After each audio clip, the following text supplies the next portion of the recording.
Hello, it is Japan, and we're gonna go over Marigold Shine Forever 2025 today. The event happened this morning. Yeah, it's like weird. It would be last night this morning, but I guess it started at 12:30 my time in the morning, which luckily I keep late nights, so I was able to watch all of it. And honestly, it's a pretty stacked card when you look at it. But we'll kind of jump into it and see if it delivers. So right off the bat, we had a debut match for Shino against Mei Sakura. Uh, is it Mei or me? God, I I get yeah. I guess I always like don't know exactly how. I think it's just Mei, even though like it's Mei spelt differently a couple of different ways. Yeah, this is just complete side tangent, but it's a debut match. Um, Shino's mom was on commentary, which was pretty interesting. And yeah, she got busted open and just kind of was a champ out there.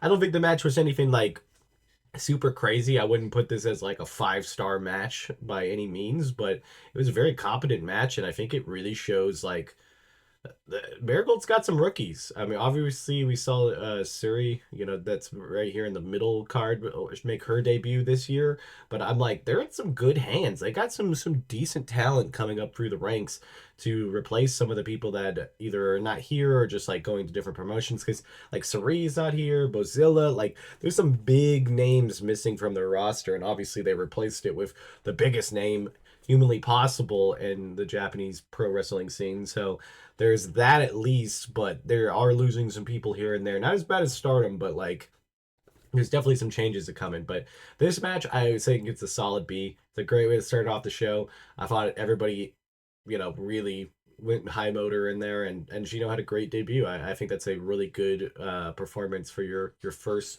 official match, and I think it was great. So definitely a B.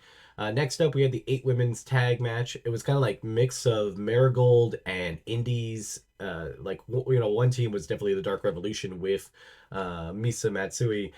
So like they had like a legitimate team, and then the other team was just kind of a couple indie people, which some of them are pretty well known in different organizations. So I thought it was kind of a nice little touch.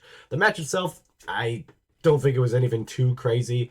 I'd probably put it in C. It was solid to be in the card, but these eight women's tag matches I think are a little bit harder to do because it's like there's just so little time each woman gets in this match that you don't really get to judge it super well. I thought it was, solid. I don't mind it being on the card. I enjoyed watching it, but I probably wouldn't go back to watching it.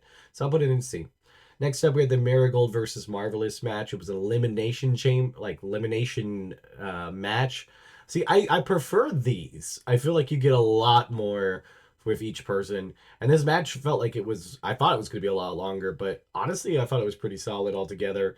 Um, you know, the Team Marigold is pretty much like everybody that they're, trying to figure out what to do other than Shizuki, because I mean, obviously she's a former champion and just they kind of don't know what to do exactly with her, but this is definitely leading this team is a good thing. I thought this match was pretty good. I'd still probably put it in C. Just wasn't anything super crazy, but I do think it's better than this match, so I guess I could put it this way. But I think it just falls under the out of the B for me. Next up, we had Kukui and her partner. I always butcher these names. This is kind of the setup. Kukui and Goto's title match at some point. They had the title match back at the beginning of the year, and then she got hurt, and then she's been holding onto the title without having to defend it, obviously, because she's hurt. So that kind of sucks. And this match definitely felt like it shouldn't have happened. I'm going to be honest. I think she just came in too soon. She looked a little rough out there. I mean, nothing against her, obviously, because this is just what it is. But I feel like, I mean, this isn't her first match back. She's had a couple matches leading up to it, but she just didn't look completely right. Then altogether, it was just kind of a match. I felt like having it at a singles title match should have been the better call, and having the belt pulled off of her. But I guess they were not ready to do that. I'll put this in C. I definitely think it's one of those matches. I think it should have been earlier in the card. Maybe should have been the second match. I think it would have been a little bit more favorable. But after all these other matches, it definitely felt kind of a change of pace. Next up, we had an absolute banger. I mean, I don't know. This was a fun match, which is Siri versus, is it Yoraha? I'm gonna have to pronounce that because she's been doing more and more matches with Marigold. Just phenomenal wrestler. She's gonna be probably it looks like the number one contender to go after the world title after this. You know, no spoilers, like spoiler alert. It's Utami, but like, um, I feel like that's gonna be a match that absolutely cooks. Yeah, Suri is just that super rookie. I mean, she goes in there and does her thing. I think now that her old tag team partner is retiring and all that type of stuff, I think she's probably destined to be kind of pivoted into a spot to make a big run for something. And I really hope she does because she's definitely got that talent to be able to be pushed like that. So I would probably put this match. I want to say it's an A. I thought it was really good in the middle of the card. I think there was other stuff that was better, and I don't think I quite put it in S, but it is a really good match, and especially being in the middle of the card of this big thing, it was a nice big breath of fresh air to get you right back into what was going to be like the three main events. So next up, we got Victoria versus Mayu. I'm gonna say I felt a little disappointed about this match. This was my match. I thought this was the one that I was gonna have the most fun on. It was a 15-minute time limit, which I was talking to French Fries, who's always in the comments below, and he said maybe a time limit draw. I was like, that actually sounds like a legitimate ending. And I'm like, even if they wanted to give it to Mayu, it should be like at the last minute. But it almost kind of felt like a squash match. The first like 3-4 minutes felt really good. The pacing was great. I was like, this is what I signed up for. And then it kind of just went downhill after that. Not that either of the wrestlers did anything bad. In this match, if you go into not knowing anything about Marigold and you just watch this match, I think you'll enjoy it. I think if you know these two wrestlers really well, I think you'd be a little bit like taken aback that it could have been a little bit better. I'm gonna put it in B. I just a little bit of disappointment. I feel like I said, if you're somebody who's never watched Marigold and you go and watch this match, I think you'd rate it higher. I think it's just like that the missed opportunity that they had here.